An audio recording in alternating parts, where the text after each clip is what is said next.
In this part, we are going to deal with dielectric materials. So first we will see the syllabus and then we move into it. So dielectric materials, the syllabus we are going to cover is introductions to dielectric materials, what is a dielectric and what is polarizability and types of polarization, electronic, ionic, orientation, and some of these we will calculate. Then we will go to classification of dielectric materials like ferroelectric, piezoelectric and pyroelectric materials and their properties along with applications. So in this process we will look basic definitions related to dielectrics. Then we will go to types of polarization, ferroelectric material, piezoelectric material and pyroelectric materials. That's it. Thank you.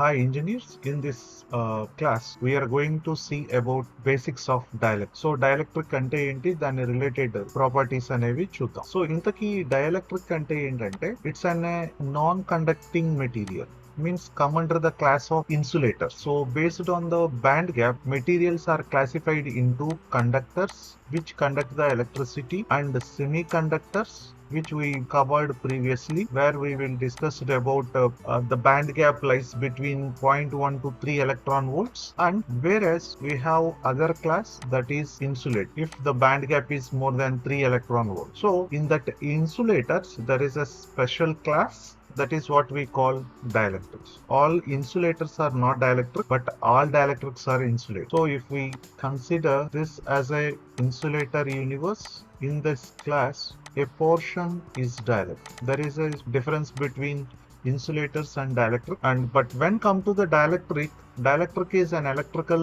insulator that can be polarized by applied electric field. So by application of the electric field we can polarize it. Those are what we call dielectrics. So with respect to atomic view, dielectric materials are classified into two categories: polar dielectrics and non-polar dielectrics.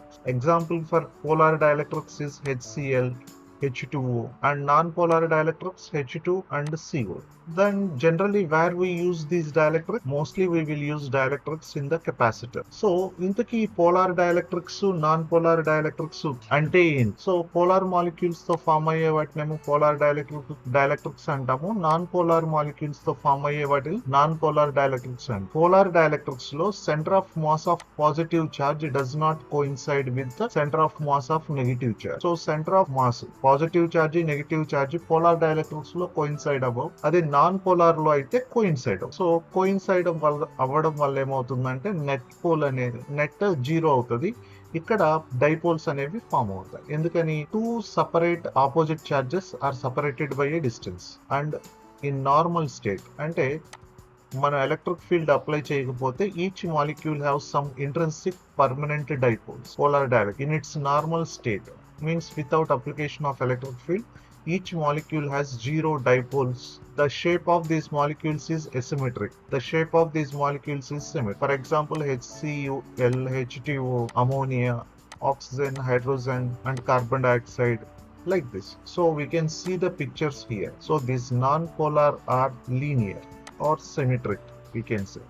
Then when come to polar molecules, these are asymmetric. Non-polar symmetric and polar dielectric asymmetric.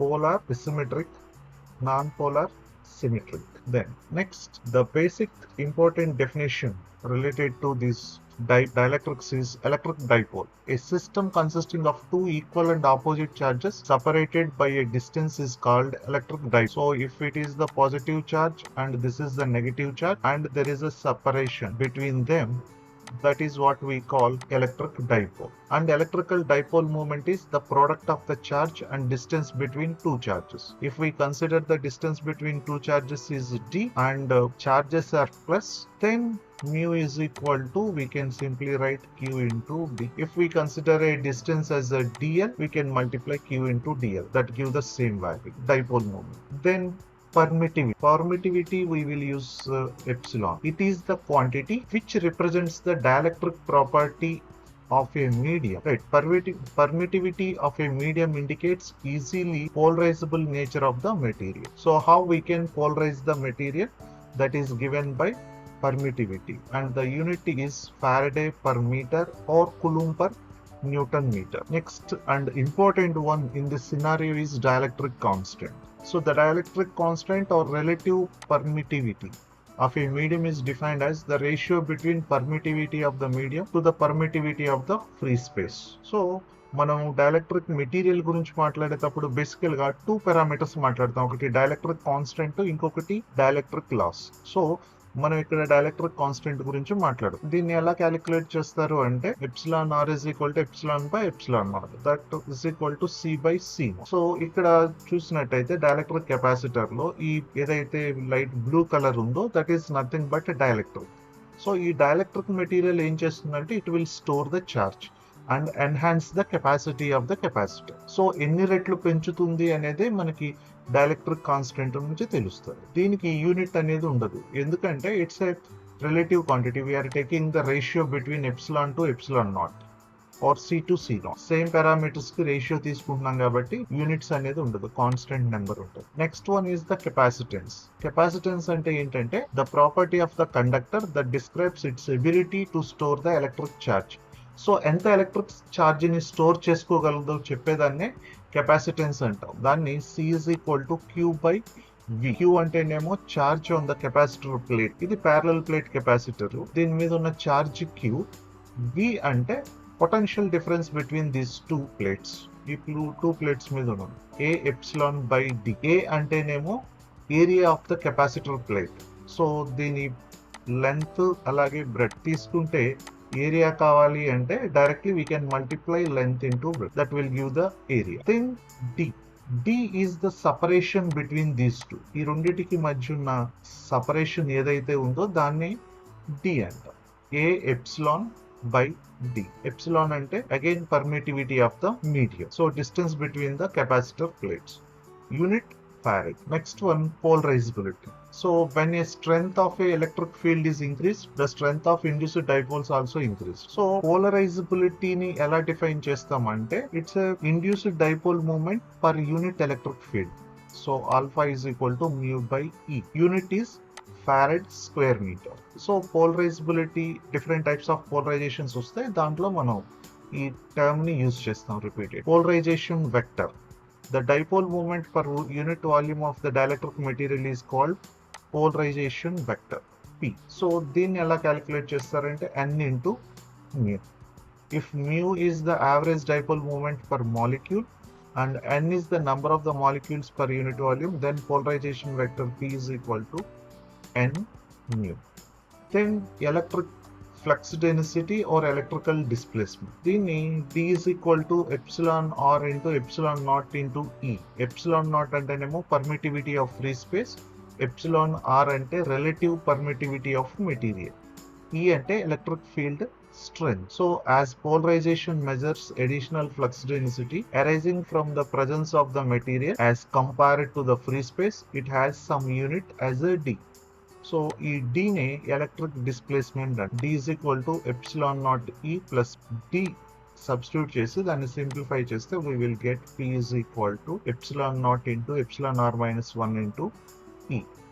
Electrical susceptibility ఇది ఒక important parameter. మనం types of materials అంటే specially diamagnetic, పారా, ferry ఇవి మాట్లాడేటప్పుడు how electrical susceptibility changes with the temperature అనేది మనం discuss చేస్తాం.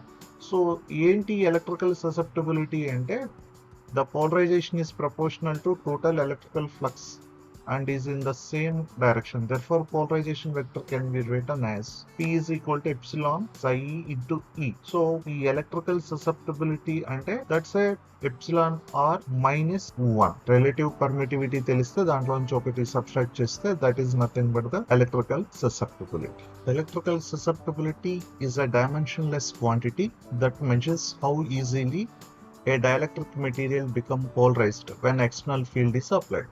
So ఈ ససెప్టబిలిటీ అనేది ఏం చెప్తుంది అంటే ఏదైనా ఒక మెటీరియల్ ని మనం ఎక్స్టర్నల్ ఫీల్డ్ అప్లై చేసి ఎంత ఈజీగా పోలరైజ్ చేయగలం అనేది చెప్తుంది.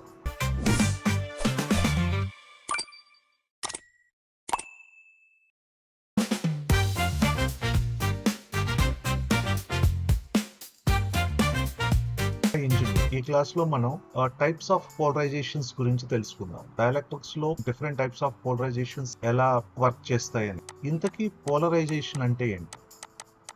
సో ఒక డైఎలక్ట్రిక్ మెటీరియల్ ని కనుక మనం ఎలక్ట్రిక్ ఫీల్డ్ లో ప్లేస్ చేసినప్పుడు దాంట్లో ఉండే డైపోల్స్ అనేవి ఓరియంట్ అవుతూ ఉంటాయి. ఎలక్ట్రికల్ చార్జెస్ అని చేంజ్ అవుతూ ఉంటాయి. దాన్నే మనం సింపుల్ గా ఏమంటామంటే పోలరైజేషన్ అని. ఈ పోలరైజేషన్ అనేది మెయిన్ గా 4 టైప్స్ లో అవుతుంది. దీంట్లో కీ రోల్ ప్లే చేసేది electronic polarization, ionic polarization, orientation. Space charge polarization కూడా జరుగుతుంది, కానీ అది చాలా లిమిటెడ్ అమౌంట్ లో ఉంటది, అంటే చాలా తక్కువ ఉంటది. అందువల్ల మనం చాలా సార్లు నెగ్లెక్ట్ చేస్తాం. సో ఇక్కడ ఇమేజెస్ చూసినట్టయితే ఫస్ట్ వన్ ఏంటంటే ఎలక్ట్రానిక్ పోలరైజేషన్. ఏంటి ఇది అంటే జనరల్ గా ఆటమ్ ఉన్నప్పుడు ఆటమ్ లో సెంటర్ లో న్యూక్లియస్ ఉంటది, దాని చుట్టూ ఎలక్ట్రాన్లు తిరుగుతూ ఉంటాయి. So centre of mass consider చేసినప్పుడు positive charge centre, negative charge centre రెండు కూడా కోయిన్సైడ్ అవుతుంది. దానివల్ల నెట్ పోలరైజేషన్ అనేది జీరో అయిపోతుంది. నెట్ డైపోల్ మూవ్మెంట్ అనేది జీరో అవుతుంది. సో మనం ఎప్పుడైతే ఎలక్ట్రిక్ ఫీల్డ్ అప్లై చేసామో ఆ మాలిక్యూల్స్ మీద, ఈ ఎలక్ట్రిక్ ఫీల్డ్ అప్లై చేయడం వల్ల ఏమవుతుందంటే due to presence of the electric field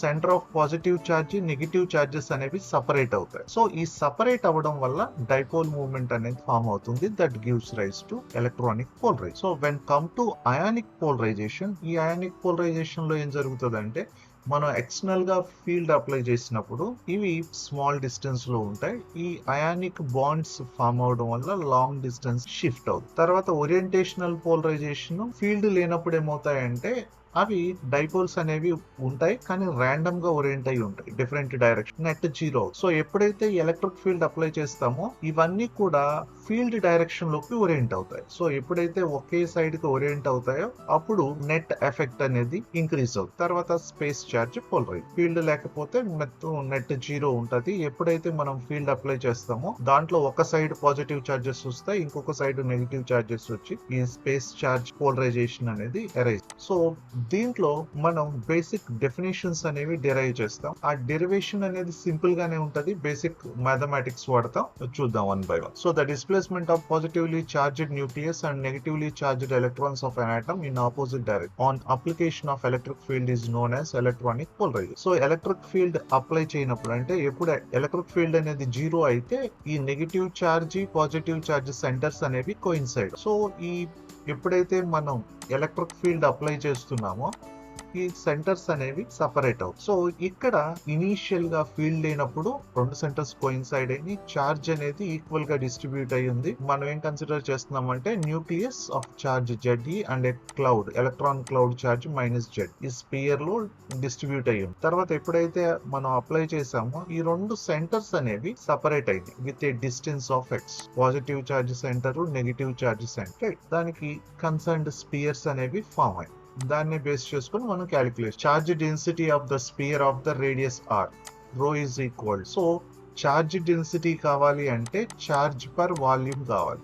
so total charge -ZE, volume of the spear 4/3 πr, ఇది రేడియస్ r, ఇది ఇనిషియల్ గా. ఎప్పుడైతే మనం ఫీల్డ్ అప్లై చేసామో ఈ స్పియర్ అనేది డిఫరెంట్ అయ్యింది. ఎందుకని ఇవి రెండు చేంజ్ అయిపోయినాయి. So charge enclosed in the sphere of radius x. So charge enclosed కావాలంటే charge density into volume, volume వచ్చేసి 4/3 πx3. ఎందుకని ఇప్పుడు మనం కన్సిడర్ చేస్తుంది ఏంటంటే ఇది x, right? So 4/3 πx3.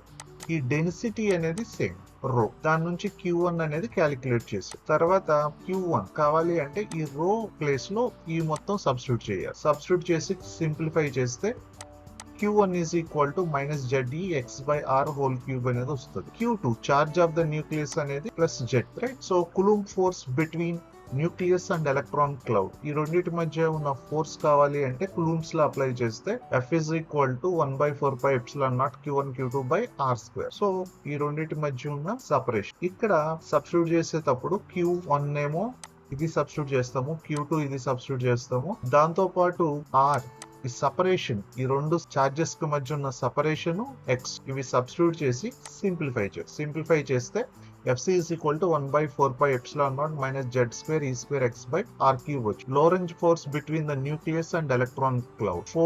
Force is equal to charge into electric field. ఇది general formula electromagnetism. So FL is equal to -ZE into E. దీని నుంచి మనం క్యాలిక్యులేట్ చేసింది ఏంటంటే at equilibrium conditions both are equal, X value calculate, dipole moment calculate చేయాలి. So dipole moment కావాలంటే ZE into X, ZE X already ఇక్కడ calculate చేసింది, ఇది సబ్స్టిట్యూట్. సో ఫైనల్ గా మనకి మ్యూ ఈక్వల్ టు 4πε0 r³ అనేది, but mu equal to alpha E. So ఈ రెండింటిని కంపేర్ చేస్తే alpha is equal to 4πε0 r. This is the expression for electronic polarize. So electronic polarizability ఈ విధంగా క్యాలిక్యులేట్. తర్వాత ionic polarisability కావాలి అంటే ఇది ఎలా అరైజ్ అవుతుంది అంటే, ఫీల్డ్ కనుక లేనప్పుడు, అంటే ఎక్స్టర్నల్ గా ఎలక్ట్రిక్ ఫీల్డ్ అప్లై చేయనప్పుడు ఈ అన్పోలరైజ్డ్ డైఎలక్ట్రిక్, అంటే డైపోల్స్ ఉంటాయి కానీ ర్యాండమ్ గా ఓరియంట్ అయి ఉంటాయి. ఎప్పుడైతే మనం ఫీల్డ్ అప్లై చేస్తామో, ఫీల్డ్ అప్లై చేసినప్పుడు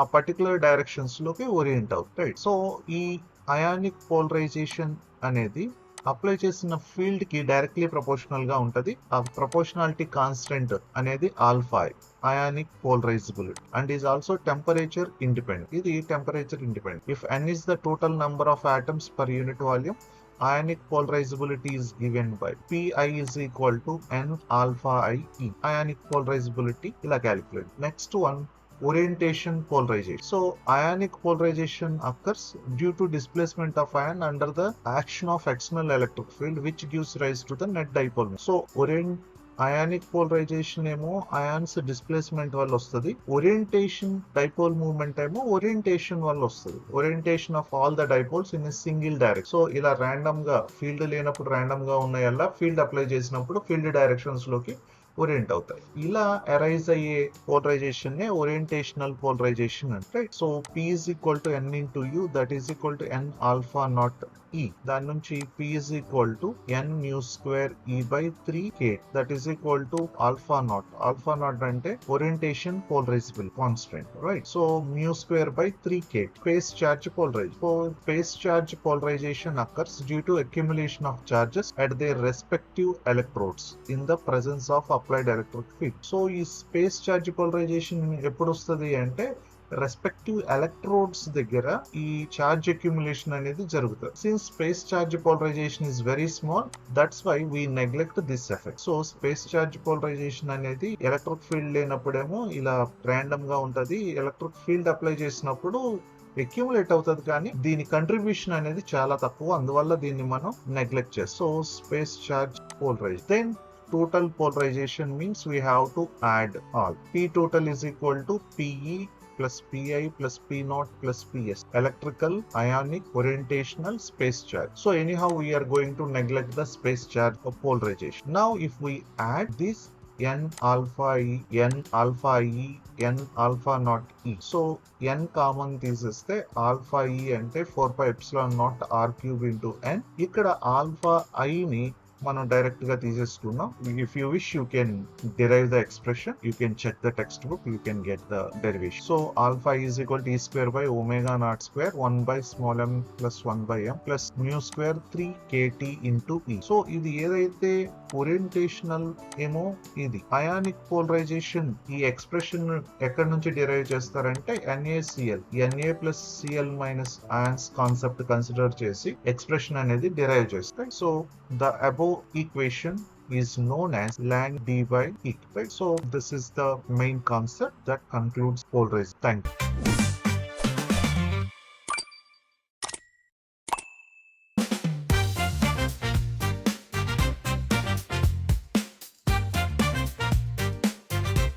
ఈ లెక్చర్ లో మనం క్లాసియస్-మొసోటి ఈక్వేషన్ గురించి చూద్దాం. సో ఈ ఈక్వేషన్ అనేది డైఎలక్ట్రిక్స్ లో చాలా చాలా ఇంపార్టెంట్. ఎందుకు ఇంపార్టెంట్ రోల్ ప్లే చేస్తుంది అంటే it will connect microscope to microscope. So it connects basically microscopic property, means polarisability of atoms are molecules to the microscopic property, dielectric constant or permittivity of dielectric material. The expression is εr minus 1 by εr plus 2 equal to n alpha by 3 epsilon naught. Epsilon r అంటే relative permittivity, that's nothing but the dielectric constant. Epsilon naught permittivity of free space. Then n is the number of the molecules per unit volume. Alpha is the polarizability of the single molecule. Then we will see what is its meaning. So it shows how individual molecules when polarized by electric field contribute to overall dielectric behavior of the material. So ఇది దేని గురించి చెప్తుందంటే individual molecules అనేవి polarise అయినప్పుడు electric field లో dielectric behaviour కి ఎలా contribute చేస్తారు. దాంతో పాటు it's a valid mainly for non-polar isotropic dielectric like gases and some liquid. Then less accurate for polar materials or those with strong molecular interaction. What is the importance of this one? It helps the bridge the gap between atomic scale physics and electrical properties of the material, and this can be very useful in material science, capacitor design and optical application, right? So ఈ ఏదైతే expression మనం use చేస్తున్నామో దీన్ని mathematical గా derive చేయొచ్చు. మీరు personal interest ఉంటే you can learn from text. Thank you.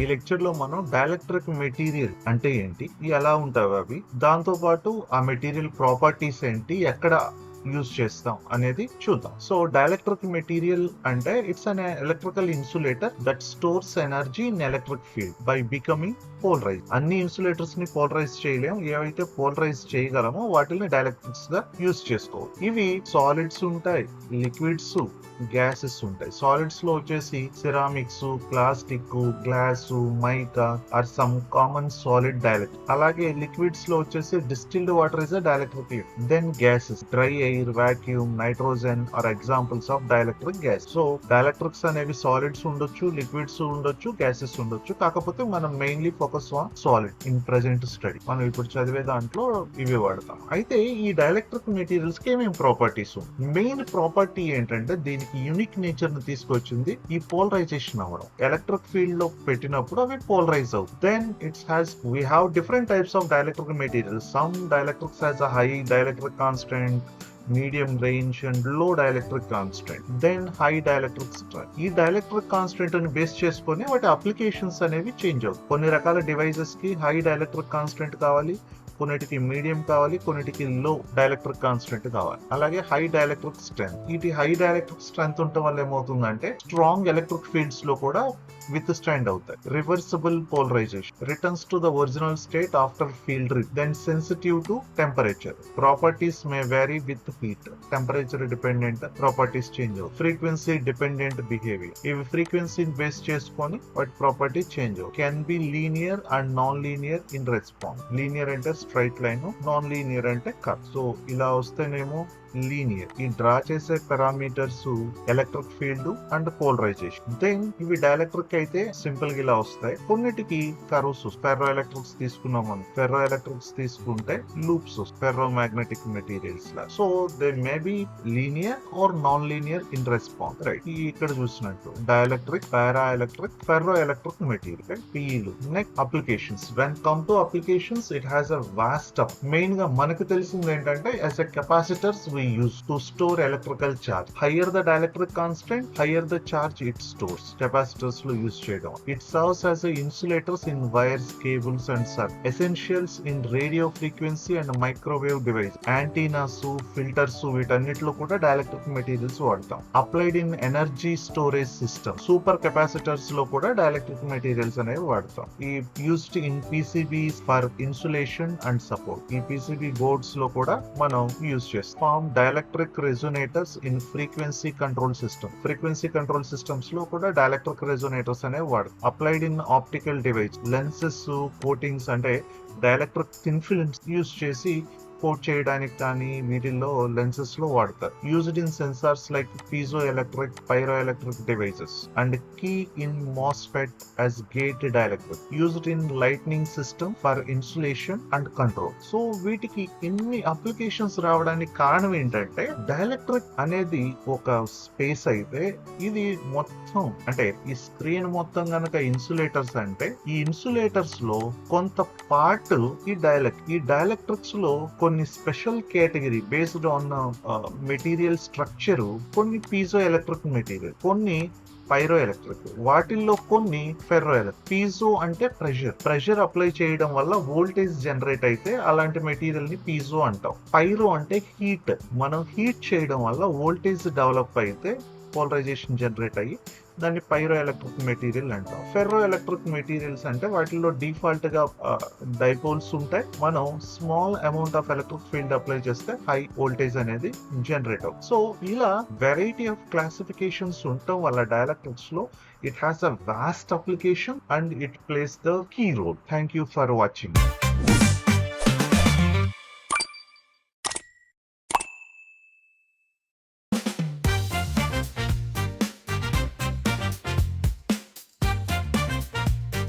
Hi engineers, ఈ క్లాస్ లో మనం ఫెర్రో ఎలక్ట్రిక్ మెటీరియల్స్ గురించి తెలుసుకుందాం. సో డైఎలక్ట్రిక్స్ ని క్లాసిఫై చేసినప్పుడు based on it's structural properties ferro electrics, pyro electrics, piezoelectrics, dielectrics. So dielectrics అనేది vast, దాంట్లో కొన్ని మెటీరియల్స్ అనేవి పీజో ఎలక్ట్రిక్ మెటీరియల్స్, ఆ పీజోలో కొన్ని పైరో ఎలక్ట్రిక్, వాటిలో కొన్ని ఫెర్రో ఎలక్ట్రిక్ మెటీరియల్. సో మనం ఫెర్రో ఎలక్ట్రిక్ మెటీరియల్ అంటే అది పీజో అవుతుంది, పైరో అవుతుంది, డైఎలక్ట్రిక్ అవుతుంది, ఇన్సులేటర్ కూడా అవుతుంది. అయితే అలాని అన్ని పైరో ఎలక్ట్రిక్ మెటీరియల్స్ లో అన్ని పీజో ఎలక్ట్రిక్ మెటీరియల్స్ లో కూడా ఈ మిగిలిన వాటి ప్రాపర్టీస్ కూడా హై ఉంటాయా అంటే అలా ఏముండవు. ప్రాపర్టీస్ ఉంటాయి, మనకు కావాల్సిన అప్లికేషన్స్ ని బట్టి ఆ పర్టికులర్ ప్రాపర్టీని ఎన్హాన్స్ చేసుకునే మెథడ్స్ ఫాలో అవుతాయి, రైట్? సో ఇప్పుడు ఫెర్రో ఎలక్ట్రిక్స్ గురించి తెలుసు. ఇంతకీ ఏంటి ఫెర్రో ఎలక్ట్రిసిటీ అంటే? Ferroelectricity is a phenomenon where a material show spontaneous electrical polarization that can be reversed by applying an external electric field. So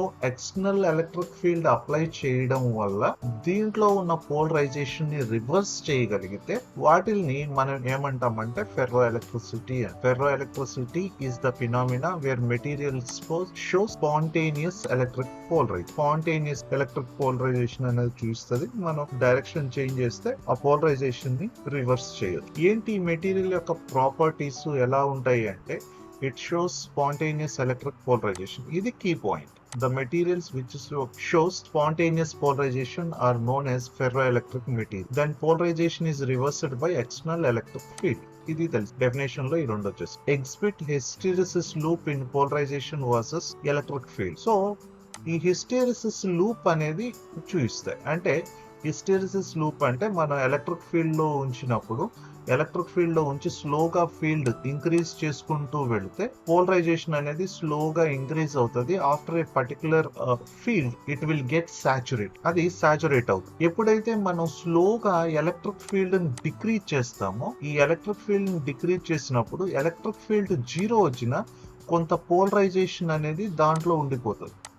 దాన్ని remnant polarisation అని. అయితే ఆ రిమనెంట్ పోలరైజేషన్ ని 0 చేయాలి అంటే we will apply the reverse field. ఈ reverse field ఎంత apply చేస్తే ఆ పోలరైజేషన్ అనేది 0 అవుతుందో దాన్ని కోహర్సివ్ ఫీల్డ్ అని. దీన్ని రెడ్యూస్ చేసుకుంటూ వెళితే again it will get in reverse saturation. ఒకసారి రివర్స్ సాచురేషన్ అచీవ్ అయిన తర్వాత మళ్ళీ ఫార్వర్డ్ మూవ్ అయితే అది సేమ్ పాత్ లో మూవ్ అవ్వకుండా డిఫరెంట్ పాత్ మూవ్ అయ్యి మళ్ళీ సాచురేట్ అవుతుంది. అంటే ఇది ఒక లూప్ అనేది ఫామ్ చేస్తుంది. దీన్నే మనం ఏమంటామంటే పీ లూప్స్ అంటాం, right?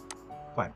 Next, it possess a high dielectric constant especially near TC. TC అంటే క్రిటికల్ టెంపరేచర్. ఏంటి క్రిటికల్ టెంపరేచర్ అంటే ఈ మెటీరియల్ ని మనం హీట్ చేసుకుంటూ వెళ్తే ఒక పర్టికులర్ టెంపరేచర్ దాకా it will show the ferro electric nature. ఆ టెంపరేచర్ దాటితే ఆ ఫెర్రో ఎలక్ట్రిక్ నేచర్ అనేది ఏదైతే స్పాంటేనియస్ ఎలక్ట్రికల్ పోలరైజేషన్ ఉంటుందో అది డిసపియర్ అయిపోతుంది. ఆ టెంపరేచర్ ని మనం ఏమంటామంటే క్రిటికల్ టెంపరేచర్ అని. ఇది చాలా ఇంపార్టెంట్. దాంతో పాటు మనం టెంపరేచర్ ఇంక్రీజ్ చేసుకుంటూ వెళ్తే dielectric constant of the material అనేది పెరుగుతూ పోతుంది. అట్ ఏ క్రిటికల్ టెంపరేచర్ దగ్గర ఈ ఫెర్రో ఎలక్ట్రిక్ మెటీరియల్స్ యొక్క డైఎలక్ట్రిక్ కాన్స్టెంట్ అనేది మాక్సిమం ఉంటుంది. మళ్ళీ ఫర్దర్ గా మూవ్ అయితే అది పారాఎలక్ట్రిక్ స్టేట్ లోకి వెళ్తుంది. ఈ డైఎలక్ట్రిక్ కాన్స్టెంట్ కూడా స్లోగా తగ్గిపోతుంది. It contains domains with switchable polarize. So ఏవైతే మనం ఇక్కడ ఇవి రీజియన్స్ లాగా చూపిస్తున్నామో ఇవి డొమైన్స్.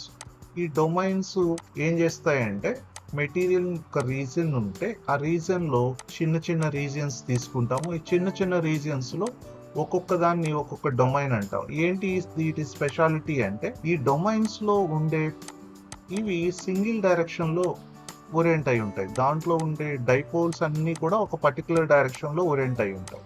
మనం ఎప్పుడైతే ఈ ఎలక్ట్రిక్ ఫీల్డ్ అప్లై చేస్తామో వీటి ఓరియంటేషన్ అనేది చేంజ్ అవుతుంది. So domains with switchable polarization used in non volatile memory, capacitors, sensors and actuators. So ఇలా డిఫరెంట్ టైప్స్ ఆఫ్ మెటీరియల్స్ లో మనం యూజ్ చేస్తాం. ఇది హిస్టరీస్. సో అప్లికేషన్స్ కి వచ్చేసరికి లార్జ్ డైఎలక్ట్రిక్ కాన్స్టెంట్ మనం ఏం చెప్పుకున్నామంటే at a TC it has a large dielectric constant అంటే కంపేర్డ్ టు మిగిలిన మెటీరియల్స్ ఈ డైఎలక్ట్రిక్ కాన్స్టెంట్ అనేది ఫెర్రో ఎలక్ట్రిక్స్ లో ఎక్కువ ఉంటుంది. ఈ కెపాసిటర్స్ లో ఈ డైఎలక్ట్రిక్ మెటీరియల్స్ వాడతాం to enhance the storage capacity of the charge ని ఎక్కువ స్టోర్ చేయడానికి డైఎలక్ట్రిక్స్ వాడతాం. Large piezo electric constant, sonar detectors, strain sensors, actuators వీటన్నిటిలో కూడా ఈ పీజో ఎలక్ట్రిక్ కాన్స్టెంట్ అనేది కీ రోల్ ప్లే చేస్తుంది. బైస్టేబుల్ ఓరియంటేషనల్ స్టేట్ బైనరీ మెమరీస్ కింద వాడతాం. పైరో ఎలక్ట్రిసిటీ ఏవైతే మనం ఫెర్రో అంటున్నామో ఫెర్రో అన్ని కూడా పైరో చూపిస్తాయి, పీజో చూపిస్తాయి, డైఎలక్ట్రిక్ నేచర్ కూడా చూపిస్తాయి. సో ఎప్పుడైతే ఈ పైరో ఎలక్ట్రిసిటీ నేచర్ ఉందో వాటిని ఇన్ఫ్రారెడ్ డిటెక్టర్స్, ఇన్ఫ్రారెడ్ ఇమేజింగ్ లో వాడచ్చు. ఏవైతే థర్మల్ రిలేటెడ్ పైరో ఎలక్ట్రిసిటీ అంటే మనం థర్మల్ ఎనర్జీ అప్లై చేసి వోల్టేజ్ అనేది జనరేట్, రివర్స్ కూడా పాజిటివ్ అంటే వోల్టేజ్ అప్లై చేస్తే థర్మల్ ఎనర్జీ జనరేట్ అవుతుంది. లార్జ్ నాన్ లీనియర్ పోలరైజేషన్ దీన్ని ఆప్టికల్ మెమరీ డిస్ప్లేస్ లోను, ఆప్టికల్ వేవ్ గైడ్స్ లోను యూజ్ చేస్తారు. సో ఇది మనం డిస్కస్ చేసిన ferroelectric which are pyroelectric, piezoelectric and dielectric as well. Okay, thank you.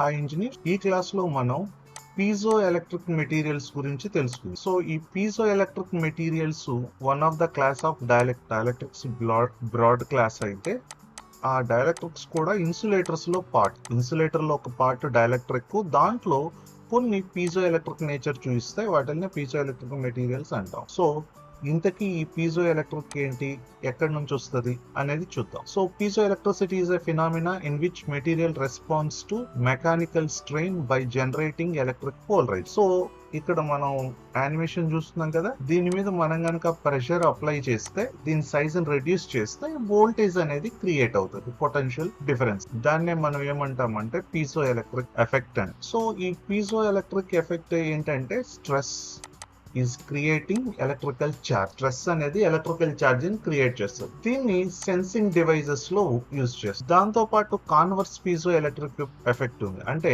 Electric crystal అంటే piezo electric material కి మనం వోల్టేజ్ కనుక అప్లై చేస్తే దాంట్లో స్ట్రెస్, స్ట్రెయిన్స్ అనేవి చేంజ్ అవుతాయి, స్ట్రెయిన్ అనేది జనరేట్ అవుతుంది. సో ఎలక్ట్రిక్ ఫీల్డ్ అప్లై చేసినప్పుడు స్ట్రెయిన్ వస్తుంది.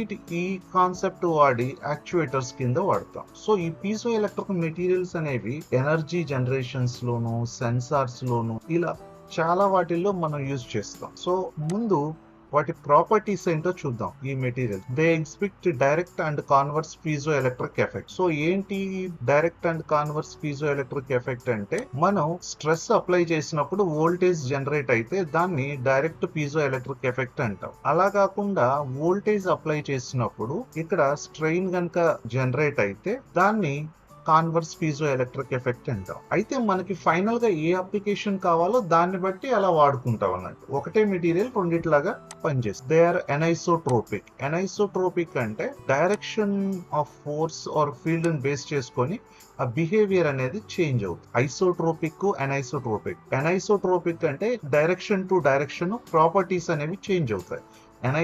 ఐసోట్రోపిక్ అంటే ఏ డైరెక్షన్ లో అయినా సరే మెటీరియల్ ప్రాపర్టీస్ అనేవి సేమ్ ఉంటాయి. It's possess moderate to high dielectric constant. So piezoelectric materials అనేవి medium range to high dielectric constant ఉంటాయి. It shows good mechanical strength under stress and vibration. Stress and vibrations దగ్గర mechanical గా strong గా ఉంటాయి. So దీన్ని piezoelectrical energy generators గా use చేస్తారు. Respond well to high frequency signal. Must have non centrosymmetric crystal structure. So వీటన్నిటిలో కూడా non centrosymmetric crystal structures అని ఉంటాయి. రైట్, క్రిస్టల్ స్ట్రక్చర్ అనేది నాన్ సెంట్రోసెమెట్రిక్ ఉంటుంది. అందువల్ల పోలరైజేషన్ అనేది arise. It can be natural or synthetic. Means quartz అనేది natural, అలాగే సింథసైజ్డ్ అంటే పీజెడ్టీ, పీవీడిఎఫ్, లేకపోతే బేరియం టైటనేట్, BaTiO3, ఇలా డిఫరెంట్ టైప్స్ ఆఫ్ మెటీరియల్స్ మనం ల్యాబ్లో తయారు చేయొచ్చు, రైట్? సో ఇవి బేసిక్ ప్రాపర్టీస్. సో ఈ ప్రాపర్టీస్ ని యూజ్ చేసుకొని మనం ఎలాంటి వాటిని యూజ్ చేయొచ్చు. ఒక్కొక్క ప్రాపర్టీ అనేది ఒక్కో అప్లికేషన్ కి యూజ్ అవుతుంది. సో సెన్సార్స్ ఉన్నాయి అనుకోండి, సెన్సార్స్ ప్రిపేర్ చేయాలంటే ఏం జరుగుతుంది అంటే బేసికల్ గా it converts pressure or force into voltage. Air bags, scales, ఇవి actuators produce movement from voltage. Robotics లోను, ఆప్టిక్స్ లో వాడతాం. Ultrasound devices, it's generate and receive sound waves. Medical, industrial, వీటిల్లో అంటే మెడికల్ లో అంటే స్టెథోస్కోప్ వాడతాం కదా, అదేం చేస్తుంది, సౌండ్ సిగ్నల్ ని ఎలక్ట్రికల్ సిగ్నల్ గా మారుస్తుంది. అక్కడ మనం యూజ్ చేసేది ఏంటంటే piezo electric material. Energy harvesters generate electricity from vibration or pressure. So tiles లాగా మనం డిజైన్ చేస్తే దాని మీద నడిచిన, డాన్స్ చేసినా సరే we can produce the electricity. That is energy harvesting from motion of humans, right? Ignition systems, spark generation from mechanical impact. ఈ piezo electric materials అనేవి స్పార్క్ జనరేషన్ లో కూడా వాడతాం. ఎలా అంటే మన కిచెన్ లో వాడే లైటర్స్ ఏవైతే మనం ప్రెస్ చేసి లైట్ ని జనరేట్ చేస్తామో వాటిల్లో ఉండేది కూడా ఇది. Microphones and speakers, it converts sound and electrical signal. Sound ని ఎలక్ట్రికల్ గాను, ఎలక్ట్రికల్ ని సౌండ్ గాను మార్చేదే వాటిల్లో కూడా we use these materials. Then frequency control, signal filters, దాంతో పాటు సెస్మిక్ వేవ్స్ మానిటర్ చేయడానికి అంటే ఎర్త్ క్విక్ మానిటరింగ్ సిస్టమ్స్ లో కూడా we will use piezoelectric material. So ఇక్కడ ఏవైతే మనం piezoelectric material applications అని చెప్తున్నామో అవి చాలా small part and it's a huge area to explore, mostly in like ceramics, thin films, polymers, right? రకరకాల ఫార్మ్స్ లో వీటిని మనం యూజ్ చేయొచ్చు, రైట్? సో మనం ఇప్పుడు దాకా డిస్కస్ చేసింది ఏంటంటే this piezoelectric material which is the part of dielectrics, which is the part of insulators, right? Okay, thank you.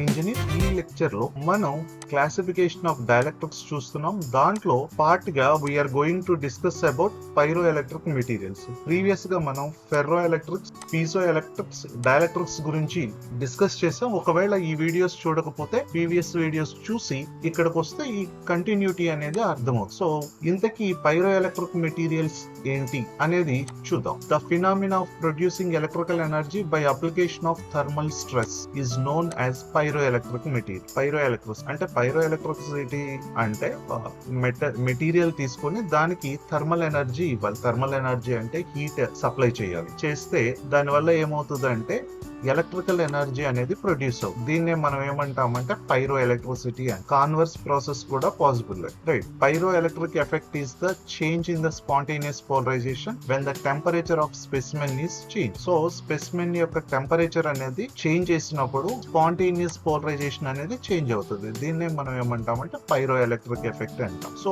మనం జనరల్ గా హీట్ అండ్ టెంపరేచర్ అనే రెండు టర్మ్స్ వాడతాం దీంట్లో. అయితే ఈ రెండింటికి తేడా తెలిసి ఉండాలి. హీట్ అనేది it's a form of energy, it's a thermal energy. Temperature అంటే it's a physical property of a material that tells with degree of coldness or hot. So ఈ రెండింటికి డిఫరెన్స్ ఉంది, జాగ్రత్తగా యూజ్ చేయాలి, రైట్? ఇక్కడ చూపించినట్టు డైపోల్స్ అనేవి నార్మల్ గా డిఫరెంట్ డైరెక్షన్స్ లో ఓరియంట్ అయి ఉంటాయి. మనం టెంపరేచర్ కనుక ఇస్తే ఏమవుతుంది అంటే అవి ఓరియంట్ అవుతాయి. ఓరియంటేషన్ అనేది చేంజ్ అయ్యి మనకి వోల్టేజ్ గానీ కరెంట్ అనేది ప్రొడ్యూస్. అయితే ఈ మెటీరియల్ యొక్క ప్రాపర్టీస్ ఏంటి? Polarization changes with the temperature. This is the key point. Sensitive to small thermal vibrations అంటే లో టెంపరేచర్ చేంజ్ అయినా సరే ఇవి అబ్జర్వ్ చేస్తాయి. Have non centrosymmetric crystal structure. So centrosymmetric, non centrosymmetric అని క్లాసిఫికేషన్ ఉంటాయి. ఈ నాన్ సెంట్రోసెమెట్రిక్ కిందకి వస్తాయి. Do not require mechanical stress to produce voltage. ఎందుకంటే పీజోలో మెకానికల్ స్ట్రెస్ కావాలి వోల్టేజ్ ప్రొడ్యూస్ చేయాలని. పీజో ఏం చేస్తుందంటే మెకానికల్ నుంచి ఎలక్ట్రికల్ మారుస్తుంది ఆర్ రివర్స్ కూడా. పైరో ఏం చేస్తుంది అంటే థర్మల్ నుంచి ఎలక్ట్రికల్ మారుస్తుంది. సో ఇది difference రెండింటి. It contains unique polar axis. All pyroelectrics are piezoelectric. All pyroelectrics are piezoelectric. Used in thermal sensors, detectors and energy harvesting. So main applications ఎక్కడ use చేస్తాము, ఏ ప్రాపర్టీని బేస్ చేసుకొని ఇవి వర్క్ చేస్తాయి అనేది చూద్దాం. So infrared sensors detect infrared radiation via temperature change. Energy harvesting convert heat fluctuations into electricity. Laser power measurement measure laser pulse energy through heat induced charge. Then X ray generation. Fire detection detect rapid thermal change from flame అంటే sensors లో వాడతారు. Medical image identify temperature variation on human body like infrared sensors లో night visions goggles కానీ వీటికి technologies అనేవి use అవుతాయి. So thank you for watching the video.